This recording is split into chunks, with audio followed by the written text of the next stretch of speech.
Hey, Carm here, and welcome to episode 414. I'm with George Menchu, Scott Brown, Justin Morgan, and Matt Fanslow at Vision 2019 in Kansas City. We take a deep dive into what an automotive mechanic is and does. I promise, an enlightening talk on redefining the automotive mechanic. And so the question simply becomes, in the outside world, is technicians strong enough to represent the guys who have dedicated their lives to working on cars?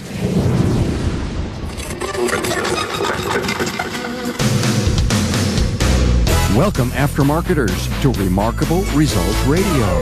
Listen to learn just one thing from today's episode on your journey to remarkable results.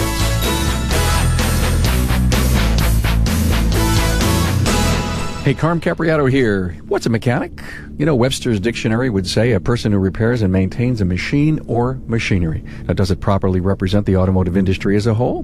Does it bring value? Prestige? Hear what our veteran automotive professionals' own take on how they would like to redefine a technician or a mechanic within our industry. Hey, have you made your plans for Apex? Did you know that some of the very best shop owners and technician training takes place at Apex? And are you looking to see the latest automotive tech? Well, get out your calendar and make plans to be there at Apex this year, November 5th through the 7th at the Sands Expo in Las Vegas. For information, visit aapexshow.com and I will see you there.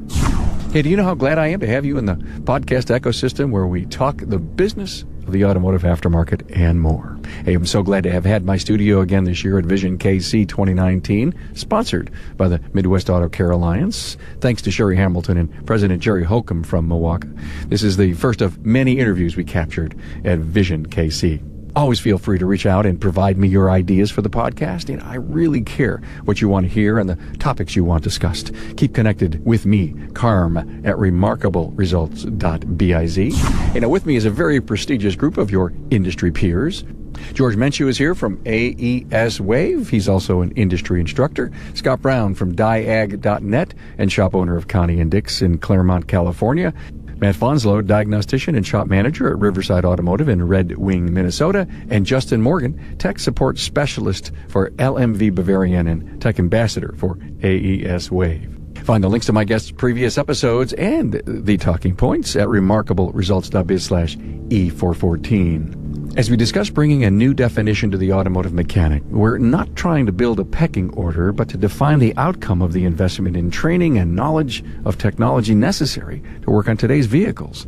Hey, you'll love the true power of this discussion as we go deep in. Keep an open mind. We're here to excite your thoughts. Points of view are many in our industry, so if you like what you hear, do what you can to move these concepts forward in your daily world. Hey, warm welcome to, oh my God, look at this. Oh, if anyone could see the brain trust in this room, you'd be kind of amazed. I'm at Vision 2019 in Kansas City and the expo's going on and it's Saturday and you guys have got to be exhausted. Am I right? Give me an amen. That's affirmative. Yeah, Roger that. George Menchu is here with us from AES Wave, trainer, developer, all-around genius. And by the way, if no one has ever listened to George's episodes with me, it's 180 and 241, and they're absolutely classics in my mind. All right. Thank you so much for being here. And Scott Brown's here with us from Diag.net. Hey, thank you for having me, Carm. Thanks. Good to see you, Scott. You've always been a great contributor to the show. Justin Morgan, met Justin for the first time, and he said, you know, Carm, I'm a tech, and then I'm now a tech support for LMV Bavarian. That's Seth Thorson. And he says, and every once in a while, George likes to call me a tech ambassador for AES Wave. That is what we have decided on. How'd you earn that? You know, I really don't know. One day I called AES Wave and I started having a conversation with George because he answered the phone, and we got on the topic of the U-scope and just kind of snowballed into that. Cool. And then Matt Fanslow is with us. Great friend, great contributor to the show, shop manager, diagnostician, Riverside Automotive, Red Wing, Minnesota. Hi, Matt. Hello. And Justin is absolutely an ambassador. The reason isn't because, you know, his relationship started with George with a phone call and a discussion about the U-scope, but he got the ambassador title for his performance at Automechanica in the booth. That's right. And how he would interact with techs that didn't know about something, lacked confidence, and he's just a straight shooter who doesn't belittle anybody. So it was actually a marvel to watch, I thought. Such an interesting statement that you just said. Yeah, very puzzling. Yeah. Justin he did it. He showed his enthusiasm for everything, and it was pretty exciting. It was a pretty fun time. Hey, why are we here, man? Well, so I wrote Carm a message, and the message kind of popped up out of conversations I've been having with folks, including Matt, Justin, and Scott. So we would be talking back and forth about issues, not necessarily, I shouldn't say issues, but just in general. And every time I would say the word technician, I would just get this feeling that there's just something wrong. It wasn't a negative feeling, but it was just like, it just didn't seem strong enough word. And so I started thinking about it, started analyzing this gut feeling I was getting. And it just simply boils down to this. When I say technician, and I think of like everybody that's here today, when we talk back and forth, we know what technician means. But when you look at the outside world, when you say technician, does it carry enough weight to represent the guys who have dedicated themselves to repairing automobiles? And that is what I wrote you about. And everybody in this room knows, but no one on the outside world knows. Well, yeah, I think everybody in this room, we all know it. In this room, how about this? In this room that we call a conference center, where there's probably about 3,000 and probably 2,000 technicians. Right. Yeah. So if you go back, and we've talked about this many times, you go back and look at how do you communicate amongst each other, right? So we are communicating amongst our peers, and so we know our audience, right? But George is talking about how do we reflect externally to the client. We need to value up our offering, right? The client really doesn't understand how complex these vehicles are. We're thinking like engineers. We are not engineers, but we are definitely having to outthink, the test plan or what have you that was applied to that vehicle. But moreover, if we think about the progression, the term mechanic, how do we refer to the term mechanic? We don't even really use that anymore, right? Yeah. We don't. We don't, right. But I try to think about, a customer comes in and has a complaint, and the service advisor says, well, let me have my blank take a look at it. So what term would fit that would add more value to the event that's about to take place? That's the way I like to look at it. So hopefully we can come out with some suggestions and build I'd love to. Let's build this. Matthew, you're out in having dinner. People know that you're a mechanic because you're a member of the community. Nobody would ever mistake me for being a mechanic. Okay, so why? So in the outside world, why? Outside world, they might. Right. You work in a repair shop, you're a mechanic. Okay. So you work on cars, you're a mechanic. Do you have a 30-second speech to tell someone, hey, I appreciate that you see the value of me being a mechanic, but here's my 30-second speech as to what I really do and what I am? No, I think they kind of know what I do, at least, in my town, my area. My reputation's kind of spread enough from other shops, advertising, Facebook pages, stuff like that they kind of know that I deal mostly with what Scott's referring to, that more complex type diagnostic world programming, diagnostics, figuring stuff out. Hey guys, if the outside world knows mechanic, says mechanic, is it okay if we explain what that means? I mean, we're going to have a tough time maybe changing that paradigm, but maybe we should explain it better. I've got some thoughts on the word mechanic. So to me, the idea of being a mechanic, and first off, when I wrote you this letter, my goal wasn't to show some level of, some levels of being a technician, for example. Yeah. So for example, I remember watching the science show, and there's a scientist who's using atoms to trying to develop computer memory. And he's sitting in this chair in this interview. The guy says, I'm a mechanic. The parts that I work on are just smaller. For anyone who's been to my classes, I try to base everything off of the fundamental patterns of mechanics. So for me to be a mechanic is the foundation for everything that I do. So, and I just say this so we don't try to put it in different levels. But when it comes to the idea of a technician, we know what it means, just like everybody in the world knows what it means to be a mechanic. But on technician, we know what it means because we live the experience. But when you go to the outside world, technician, the word is watered down so much. And so the question simply becomes, in the outside world, is technician strong enough to represent the guys who have dedicated their lives to working on cars? You know, I call them Automotive Scientific Investigators and Diagnostic Reverse Engineers, lifetime learners who are always in a constant state of learning. So how do we boil down? Because that's a mouthful of... Well, and the general public probably feels this technician word is taking the same type of weight as associate instead of employee. We're just twisting words to make you feel better or make ourselves look a little more, a little smarter, a little better, a little more techy. You know, you put your heart and soul into your work every day, but the automotive aftermarket, it moves fast. And staying competitive means staying up to date on the very latest training and new products. At Apex, the Automotive Aftermarket Product Expo, the training sessions are some of the best I've ever seen, and they all take place over a 3-day period, all under one roof. Apex training is geared toward shop owners, technicians, auto parts retailers, and warehouse distributors, and each year, Apex adds new programs to make sure you stay ahead. In 2018 alone, Apex added shop equipment and technology training and electric car and alternative fuel vehicle training. Now keep in mind, these sessions are taught by many of the top trainers in the industry. Mark your calendar now to attend Apex 2019, November 5th through the 7th at the Sands Expo in Las Vegas. To learn more, visit aapexshow.com.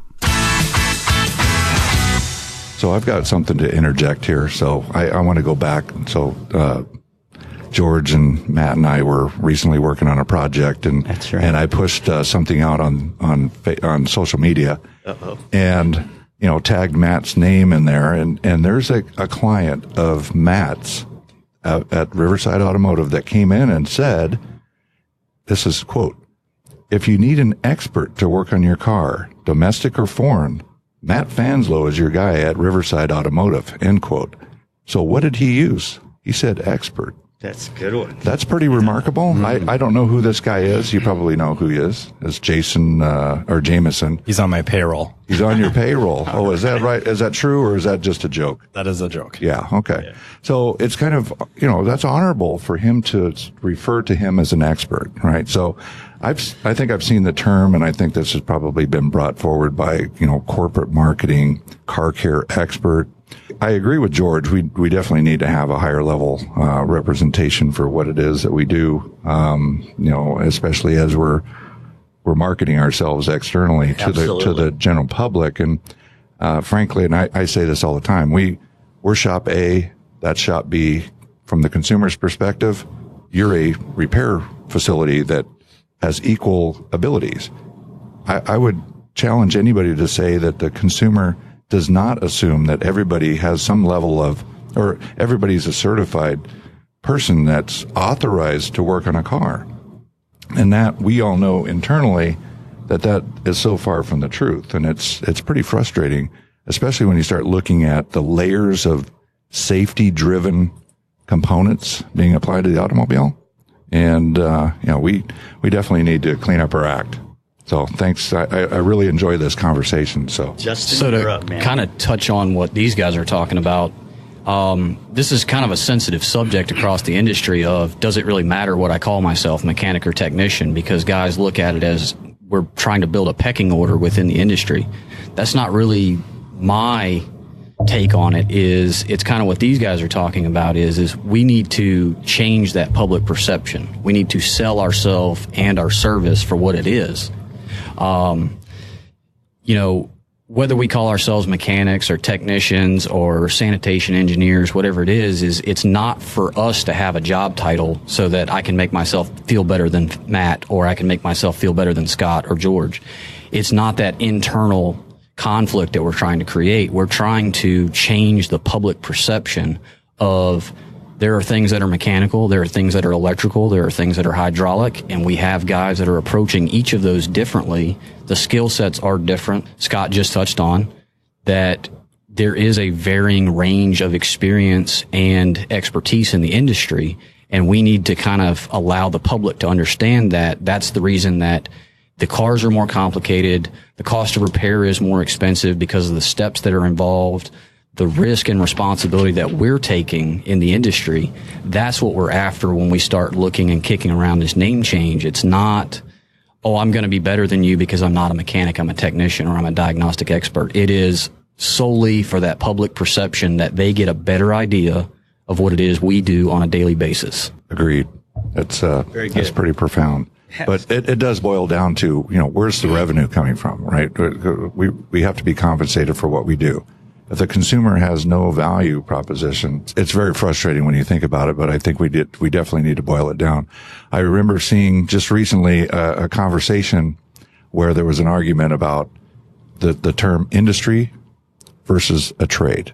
All right. And a guy this is on Diagnostic Network, he said, an industry typically is represented by standards and a high level of a uniform approach, and he refers to this as a trade because it's like the wild west out there, and it's very, very frustrating for those of us that have been doing it right and tooling up and budgeting for training and tooling and information and spending time to travel across the country to come to an event like this to continue to advance your skill set. So are you saying the trade really describes what we are and what we do? Well, the trade, I think we're missing the fact that we are not qualifying ourselves at this higher level. Well, Bob Greenwood says we're not a trade anymore, guys. We're profession.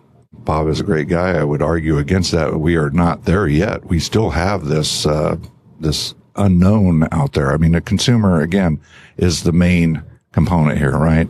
They're the ones that provide the revenue for us, and we need to make sure that consumer understands who it is that they're dealing with. If we say we're a profession, would we behave any differently? I think we need some guidance around that. Yeah, we need some sort of, like he's saying, guidance or structure, standards. Are you familiar with Quora? Yeah. Somebody had asked, what does it take to become, a mechanic? And the honest answer is, either go get a job at a repair shop or open your own. Hang a shingle outside your garage, you're a mechanic.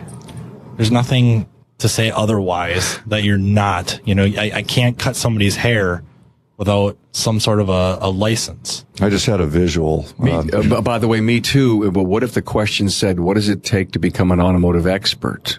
Right. That's much different. Let's step back for just a second. So, in a way, you can describe it as the wild, wild west. Yeah. But we can't forget this. Look at the amazing accomplishments that this wild, wild west has made. It is just absolutely incredible. And not only is it incredible, look at the opportunities that everyone has had because, who gets the opportunity to work on a vehicle which is fundamental to the fabric of functioning the fabric of society, as high tech as it is? I got a high school education, and look at what the opportunities it's brought. And we have been successful in keeping the world on their wheels. And that is just absolutely incredible. But I agree with what everybody's saying, but we can't forget that part of it. Yeah. And I think where I was kind of heading with that a little bit, to just kind of take a jab, not at you guys, but, at the trade, at the industry, is there is a little bit of qualification of skill. It's voluntary, but we don't embrace that either. Yeah. Right. But if you think back to what George he said, look at what we've accomplished. Well, if you boil it down to how did we accomplish that? Why? What led us to do that? And I just said it, leading by example, right? So a lot of us, we figure out a better way to do something and we share it with our friends and we start to demonstrate that professionalism, and others take note, right? There are people that feel shy to engage, but if they are observers and they pay attention and then they start behaving like those that are advancing, they will continue to move forward. Right. But I think still we have a problem with the fact that, like Matt said, what does it take to be a mechanic? The visual I had was, watching an old Western where you've got the guy that's the blacksmith, right? He's the blacksmith. How is he qualified to be a blacksmith? He's self-qualifying himself. He's the guy that provides the solution. And that's really where we came from, right? He was the blacksmith, was the mechanic. He was the guy that fixed everything. Well, now it's so complex that we have to look at it more granularly and be able to qualify ourselves in one way or another. I think it's going to get to the point where, you've got these safety-driven systems on these automobiles. And, it's going to be like the aviation industry. That vehicle, whether it's an aircraft or whatever, it has to have this mandated service done to it. And when the service gets done to it, it has to be done in a uniform standard. If there's an open, they call them airworthiness directives, but they could be a recall on an automobile today. If that car comes in for service and there's an open recall, that car doesn't go back out on the road until that recall is complete and that vehicle is ready to go back out on the road. There are millions of vehicles out there on the road today that are totally out of compliance, and they're driving on the same roads that we are. So, to kind of touch on what they're talking about, just from a simple technician perspective, so we do have this big crack in the industry. We've done great things, but we do have a big crack, and a part of the industry has fallen into that crack. I think the only way it's going to get fixed is with what everybody's alluding to, which is one word: structure. There's got to be some form of structure, whether that's licensing or mandatory certification or whatever direction we go, but it starts with we have to figure out that plan for structure. Without that, it's going to continue to be the Wild West, and Matt's going to be hanging shingles outside of his garage. Okay, let me throw this in about structure. One of the reasons I brought up this conversation for you, Carm, is the structure is more in place right now than it ever has been. So just look at the outside world. Anybody who is connected to a television, to a radio, to social media, they know how complex the automobile is today. So that part of... No, they're being told how complex it is. Yeah. They really don't know. Yeah. Yeah, that's a very good point. So now here we are. That's half of the battle right there. So everyone knows it's complex. So going back to the idea of the word technician. So we need to up our game in the way we represent ourselves so we can be in tune with that level. If we keep saying technician to the outside world, it means, how many applications is the word technician? I don't want to throw them out there, but here's an example. My dad was a virologist. He worked in the lab and made vaccines. Well, you could call him a lab technician, right? But there's a difference in saying lab technician and saying virologist. And so my point is if we start marketing ourselves right, it will help to bring on that structure. It'll help to bring on that reward if we all just take that little tiny effort that is almost effortless. As if you're a school, when you market your classes, you market your automotive program, are you using the right words that reflect where the automotive industry technology is going? So, for example, are you a diagnostic automotive expert? Would that be a way to say it instead of technician? Are you a diagnostic engineer? I'm an automotive diagnostic engineer. So if we just up our games, that's part of building that structure that says that we are more than just the Wild West. But and it's a simple change. You got a shop, you're marketing your shop. What words are you using to go hire that next technician? And so it's not a slam on anybody, but, as far as pecking orders, as Justin mentioned. So kind of to touch on what George is talking about there is we do have some stuff in place that I don't think gets utilized as well as it should. ASE is a big one. That's kind of a hot button in the industry. Whether, do we need it? Do we not need it? That could be the ultimate marketing plan for us, in my opinion, because there's already levels there that we can use to market what the skill sets are. I moderated a power panel yesterday, and Chris Chesney was on, and he hinted that ASE may be going through a total, let's rethink what we're doing and how we're doing it for the industry. So he didn't have anything else to say except to say that there's so many people working on what is the next level. Well, if you follow me, if you will. So you have just in the A test, the automobile test, So if you get a certain number of tests done for brakes and suspension and exhaust, you get a tab. What does that tab say? It says undercar specialist, right? If you pass A1 through A8, then you can take L1 and you become what? Advanced diagnostics, right? You're an advanced level technician. So we already have that structure there, I think. I just don't think we're utilizing it as well as we could. Whether the tests are being mistaken or they're not being treated to the degree of seriousness I think they should be. I think it's a good program. We have something there. Maybe we should try to build off of it more, because that's going to underlie a structure that's been in place for a pretty good amount of time. Yeah, I agree with Justin there. I want to go back to what you were talking about with Chris, and ASE is already taking a step forward in doing the next level of engagement, and that's more on the continuance. Because right now you get certified, you take a test, and what's that term? 5 years. 5. So between that 5 years, the next time you got to take your test again, what's the guy doing? Maybe he's reading up a little bit. Maybe he's doing some test prep, and then he's going to go in and test.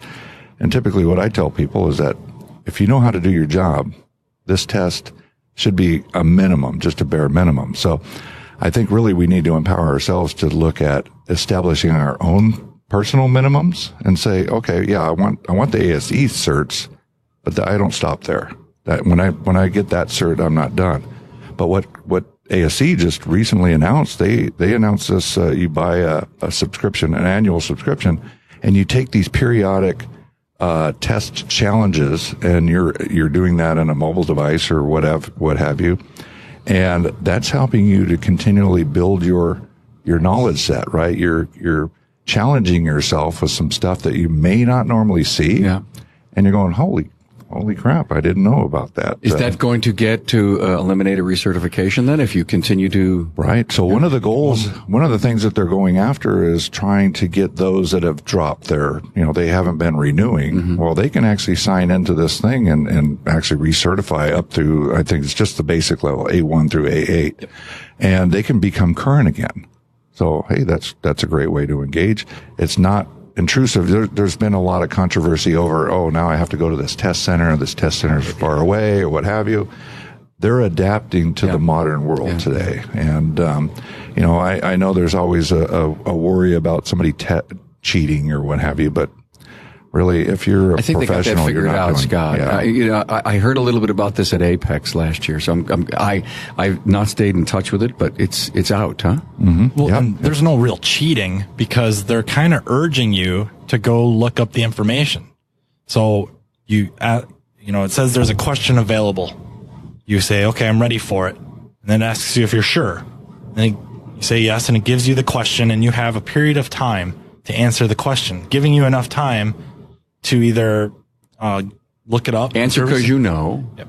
And you couldn't obviously answer it if you know right away, or it gives you an opportunity to go quick look it up and service information, because they're, like Scott alluded to, they're looking at more of that continuing education. And what's really, I think, kind of cool with the this mobile app is they can now ask vehicle-specific questions. Not generally, with the regular ASE test, the initial tests you have to take to become ASE certified, where you go to the computer-based testing center, those are generic. They're not manufacturer specific. Now with the mobile app, they can say 2015 Chevy Camaro, this engine, this code. These are your test results. Here's a wiring schematic. What's the most likely? Why would it be any different on mobile than if you were sitting down in front of a desktop at a test center? Yeah, are they catering to what? Are you able to define the type of car lines that you're working on? Is that what they're doing now, or I'm not sure? Yeah, the questions I wrote were vehicle specific. Okay, and I was urged. When did you do that? When did you write them? Oh, it's probably a year and a half ago. All right. Had a group. So, obviously A1 through A8. And so, okay, you wrote vehicle specific. How does it relate to the questions that I as a tech would get? Do I, like Scott said, do I say that, hey, I'm a Chevy guy, or I'm a GM, or a specialty shop? I think that's where it's going eventually. Okay. The The first run, there just wasn't enough questions in the pool, so you got everything. You could be a GM tech and you're getting BMW questions. Because Justin's a BMW specialist, and what if there was just a BMW which test? I think there is. I think there's a relationship with BMW and ASE now. Okay. But I like it because I'm an independent tech, all makes, all models. All right. I don't know what that question is going to be, and it gives me an opportunity to look the stuff up and figure it out. So what is the plan for making value for the ASC testing certification to the outside world? That is one of the things I was talking about with the structure is I think we're underutilizing ASE. ASE doesn't market itself as well as I think it should to the public of why they should look for this ASE certification symbol at the shop they're going to. So it doesn't hold any weight with the public. It holds weight with us inside the industry, but that doesn't really do anything for us when we're trying to, like Scott said, create that value with the customer, make them understand that when we're dealing with ADAS and adaptive braking and airbags and everything else, even down to the basic suspension component, that ultimately turns into a potential safety issue and a liability issue, the things that we have to know. So I think that we have to get ASE to kind of market towards the general public of what they do for the industry and why that's important to them. Meaning, okay, these guys have done their continuing education like ASE is starting to talk about doing. And what that means is that overall there is a better trained and skilled, whatever name we come up with, working on your car, whether it's technician, mechanic, zoologist, whatever you pick. I think that's going to be the ultimate end game in my opinion. I struggle with that because I don't look at ASE that way. They should have value to me. I could really care less about ASE themselves as an entity using their resources to promote to the public. That's my job. That's my service advisor's job. Why the public needs to look for the blue seal, right? Yeah, I think ASE's job is to give me a test or a credential that holds up in court. That's what it's supposed to do, Shop owners and technicians don't value the certifications because people don't come in and ask about them. Well, and then if their techs don't have ASE certifications and a customer comes in with a, maybe a bad experience at a shop that has ASE certified technicians, what do? Run it into the ground. Or, techs, we've mishandled it on the management side. We have techs that have ASE certifications. They've had it for years, 5, and it comes time to renew, and having those credentials over that time has benefited them nothing. No real respect, no pay difference, nothing. So now why? What's the driving force to go re-up my credential? It does nothing for me. My service advisor doesn't push it towards the client in front of them. The other shops run it down. So here's a concept that I've pushed before on Carm Show, and I've pushed in other conversations, and I think that one of the solutions that we can implement here is to promote from within. And here's the model: we leverage a platform like ASE and this continuing education piece, and we get other training partners to engage us. But here's what happens. Technician or a shop has a number of technicians. 80% of those technicians are in a program where they're continually involved and they're upping their game. They're meeting these levels. The recognition comes from the partners, the folks that are providing parts and other, maybe tools and equipment. And they recognize that shop that is above the norm, the zero level. And they reward them, right? They continue to reward them through discounts. So the way I found out about this, again, it goes back to what the aviation industry does. Once a pilot gets their license, they have to renew every 2 years, depending on age. But in between that 2-year period, I'm a pilot, and I had my instructor said, "Hey, you never stop learning. You're a lifetime learner." And I thought, wow, that's crazy. This is what we talk about in our automotive industry. I went to rent an aircraft at another, service center. And in order for me to rent this aircraft, I had to be registered in this, Faa Wings Program. And I thought, what is that? Well, it's what I just talked about, that it's a continuing education piece where you register. You take a minimum set of trainings, and there's some test outs on that stuff, and you basically qualify to a certain level. I'm basically validating or self-validating that I'm staying up to date.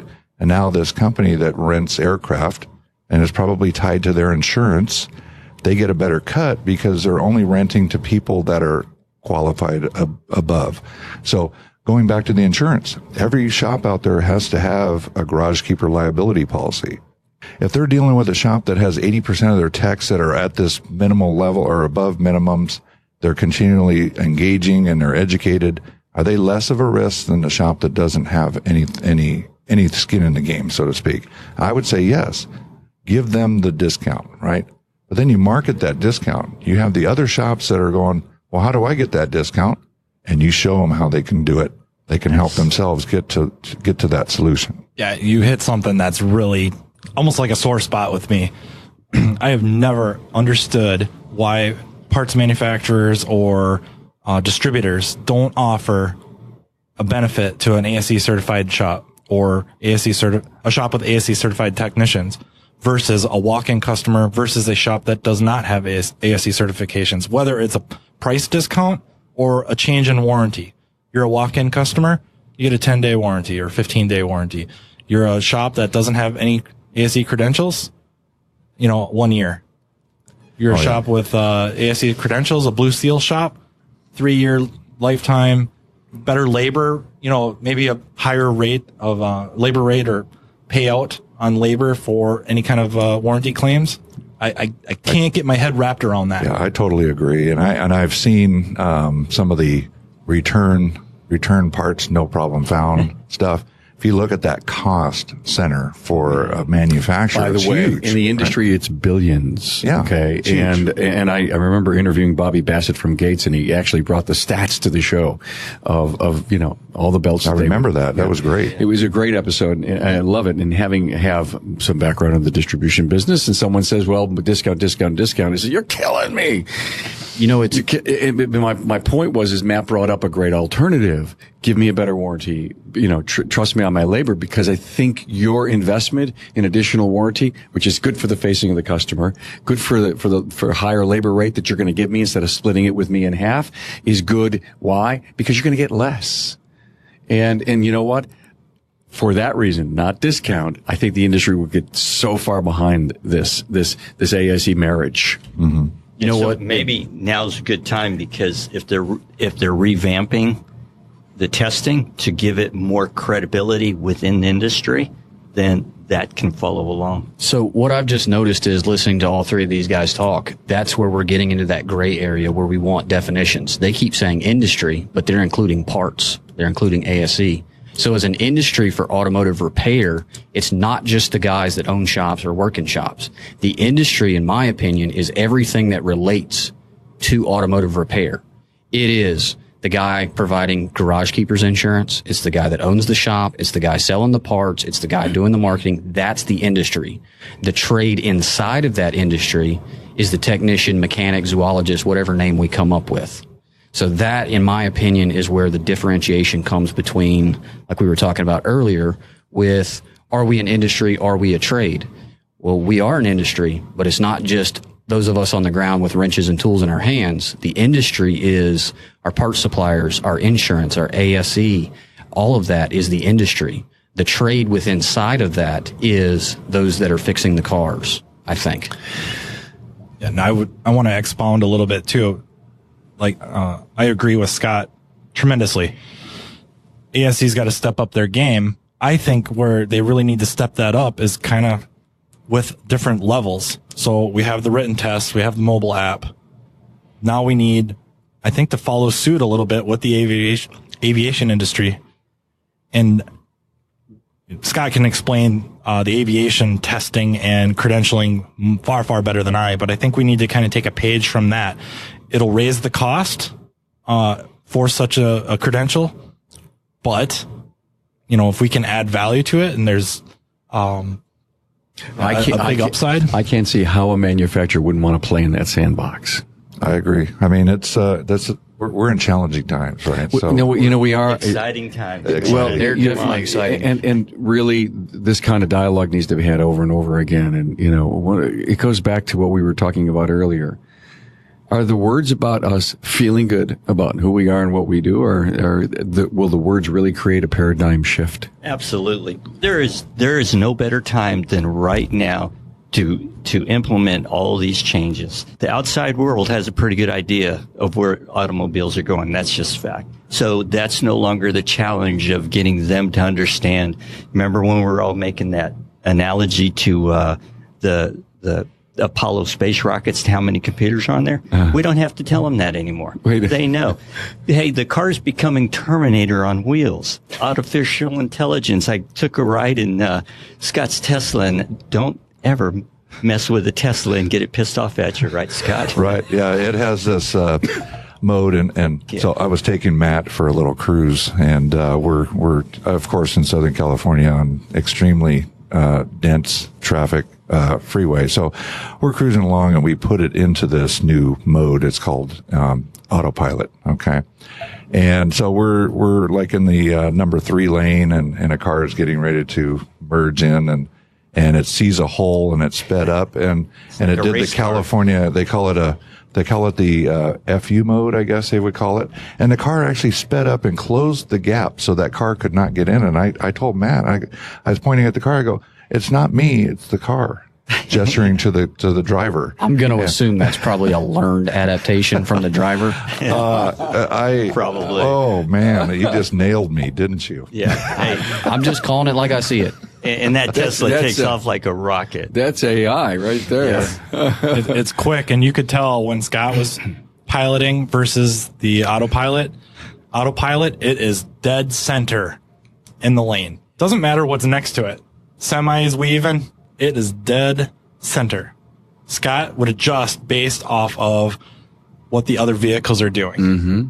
Yeah, that's a new frontier. So, we're talking about Terminator and all that, but so you were talking about, we can continue to talk about this. So, George and I participate in the Educator Think Tank, and, we've been doing this for how many years now? 5 or more. We've been talking and talking, and this year has been talking about the doing now. So we've been bringing doers into the equation, saying, hey, we've been talking about this. Here's some people that are doing this. So, okay, so I think we need to go to the lead by example. So right? hold that thought. We can have a meeting, bring some people together, sit down, have paper, water, and a big round table, and talk again. But is the way to really make the change is really private one-on-one discussions, at a high level? 2 or 3 or 4 go to ASE and sit down and say, this is a must. We have to do this. Where are you? Because too many meetings, too many consortiums, as you say, you walk away and you're wondering, who's going to, George, Scott, Matt, who's going to do this? Right. Who's the next? I think there's definitely a loss there, because you have a lot of groups that are engaged that want that active change for the public perception, the advancement of the entire industry and the trade. But I think we have too many chiefs and not enough Indians. We need to get, yeah, exactly. We need to get a couple of heads of the industry together that can form and direct that change. So it's about developing behaviors. And that goes back to the original point of technician, because, I've got a lot of experience, the last 30 years of trying to overcome big, large projects and making products. And so sometimes you just got to do tiny little things. And in fact, if you look at the fundamental pattern of learning, you want to know how to become really good as a technician, and how to not be that guy who looks back in 5 years and says, what happens to me? You teach yourself to be in a constant state of learning by making connections. And it's just something you can do every day, right? And it's a bunch of little things that over 5 years add up to a big thing. So the idea of, hey, I'm not going to advertise for a technician. I need a cutting edge guy. I'm going to go for a diagnostician, for example. And if we teach ourselves to just start doing these little tiny things, that is going to get the ball rolling, and everything else will start to fall into place, especially with ideas like the airplane thing. It's getting thrown out there, and the market forces will make us do it. So I think in order to make this progress forward, right, to really start making this happen, we can try to get everybody collectively to buy in on this, or We can do just like you do, George. When you're going to make a new product, right? You do a proof of concept, right? And you build something, prototype, whatever, and you prove that it's going to work. Well, we just need to expand this out a little bit. Maybe we take a small group of key players, maybe a parts supplier, maybe a tool supplier, some industry, the boots on the ground, and we build this proof of concept and we show it how it can work and then now we're leading by example, right? And we're getting rather than the government or somebody coming in and mandating what we have to do, we figure it out. We do what's best for all players. It's mutually beneficial, and then take it to the next level. Pyramid scheme it up and sell it. Yeah. But don't say pyramid scheme and sell it. Well, all right. Don't say sell it. I'm sorry. I was actually thinking of, taking the steps up in a plateau. He says, okay, we've really started this, and then what do we do to the next level? Yeah, pyramid scheme is a bad term. So I take that back. But I get it. I won't edit that out. Yeah. Hey, listen, I want to bring this to a conclusion. This has been a great interview. Maybe we can actually, really rock our world with this a little bit. But before we end, and I ask you guys to help me sum this up for George, and thanks for bringing this to me. Happy birthday, Scott. Hey, thank you. Scott, happy birthday. We all have one once a year. Yeah, I know. And I didn't know about it. I would have had you a big, beautiful, gorgeous whipped cream cake here, but I had ice cream. A much larger audience for their birthday. Oh, yeah. Well, I had some ice cream last night, and I don't usually eat ice cream, but all right. I hate to get back on the scale when I get home. I think that's why they don't put scales in your hotel room. So enjoy yourself. To my panel of experts, sum this up for me. It all boils down to marketing. We've got an opportunity now where, because of the way the technology is changing, we have this great opportunity to redefine ourselves. And we can be passive about it or we can be active about it. And it's just, if we all just engage in just tiny little things, it will add up to a big thing over time. And so, we want ASC to do all these things. Well, we got to support them because somebody has to. When ASC does an ad, I get a call from the magazine, says, George, they're doing an ad. Help us pay for the ad, and I help them pay for the ad. So that's one way to do it. But back in the old days, ASC used to market to the public. And so, Matt, I think you're right on the ball there. You guys are right on it by saying, well, the shops should be doing that. But then what do we got to do that? We got to get them up to the next level so ASC has their testing has more value that everyone wants to embrace. But anyway, it's about a bunch of little things. Technician, if you're a school, if you're a shop owner, and you're advertising something out to the public, up the ante, because technician to the outside world is watered down. And just change it. And that's just one other little piece of the puzzle. And opportunity is great right now for doing this. Scott, how many lines of code in an Audi A8? I don't know what the Audi A8 is, but I do have a slide that I push out, and it's basically 2016. In the year 2016, at the Consumer Electronics Show in Las Vegas, Ford Motor Company had a Ford F-150, and their big headline was 150 million lines of code. Oh, absolutely outrageous. So George said marketing, right? So I when I hear that term, it's like, oh, I have to send it to the marketing department, right? That is so far from the truth. Today, everything we do, we are marketing. We're acting as a professional. We're communicating to the consumer at a professional level. We should continually do that. And that's what will elevate our brand, for who we are. But we also need to continually add expertise to our mantra so that we are staying on top of the curve. We're staying ahead of the game. We're doing the right services that the vehicle actually needs, and they're doing them right so the vehicle is back on the road safely. So to sum it all up, I would love to work on this proof of concept. And I have some people that I've been, getting their ear, in their ear. So I think these guys that are sitting at this table here today are all on board. So we'll see what we can do to push the needle forward. Anything I can do.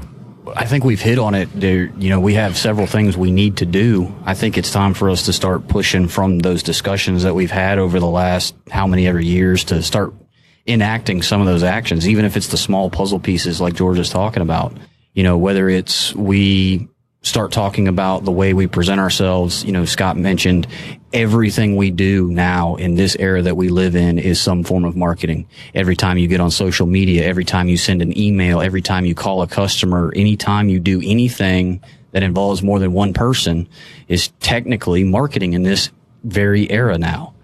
So we have to be aware of that, and we really need to mind what we do everywhere in the public. You know, put our best foot forward every time, and that will slowly cause the industry to rise itself. And I say industry, including everything, parts, technicians, shop owners, the whole 9 yards, and then specifically the trade of the guys fixing the cars.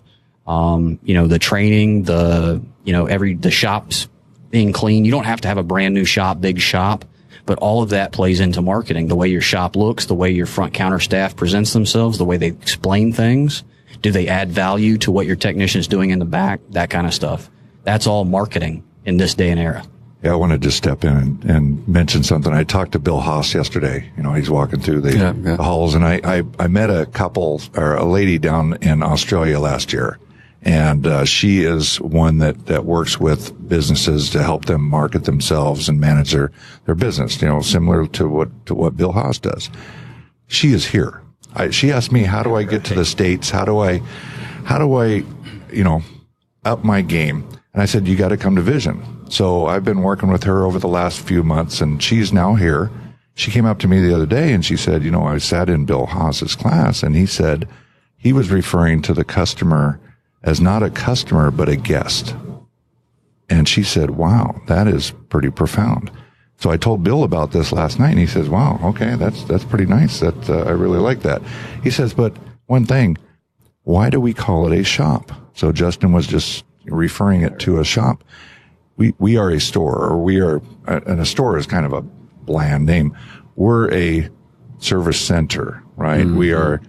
We're a place that provides value. So anyways, what I'm getting at is we need to change our terminology. There we go. And it's the words. And George, that's exactly why you brought this to us. And it would be really great if we could pick the words, put them in a manifesto. Everyone gets it. Yeah. Right? Yeah. This is, you know, it's no longer this. We're going to talk about this. And by the way, you make you make 750,000 copies or emails or send it out. So every tech and every shop is covered. And we maybe get some buy-in, and maybe there can be some real change that happens. Mm-hmm. Exactly. Wow. By the way, I'm reading this book from Seth Godin. This is Marketing. I so recommend it. I just can't put it down. I started to read it on the way here on the airplane. Matt, final words. All right. I guess one thing we didn't mention is with all the structure, we're kind of talking about the repair facility or service center end. I think there needs to be better structure at the learning level, trade schools, community college programs, stuff like that. You know, one obvious thing to me, and I think, you know, might fall on NATEF, is for the life of me, I can't figure out why they haven't made it mandatory to be NATEF certified. And you need to have the curriculum or have in your curriculum George Menchu's wiring schematic color coding. It makes no sense to me. I like Matt. Yeah. It's more than just the wiring schematic. While you're doing the color coding, you're also learning about, you know, electricity, and you're also, you know, kind of drilling down or simplifying a complex system or circuit. Are we going to wake up? Are you going to be on the train for the race to the bottom, or do you want to go the other direction? Are you an expert? Your customers seem to think so. Yeah. Hey, he's an automotive scientific investigator and expert diagnostic reverse engineer. I like George. I love it. Hey, thank you so much to George Menchu, AES Wave trainer developer, Matt Fanslow, shop manager, diagnostician, expert at Riverside Automotive, Red Wing, Minnesota, Justin Morgan, LMV Bavarian tech support, and Scott Brown from diag.net. Thanks, guys. Hey, thank you. Thanks very much. Thanks for being on board to listen and learn from the premier automotive aftermarket podcast. Until next time.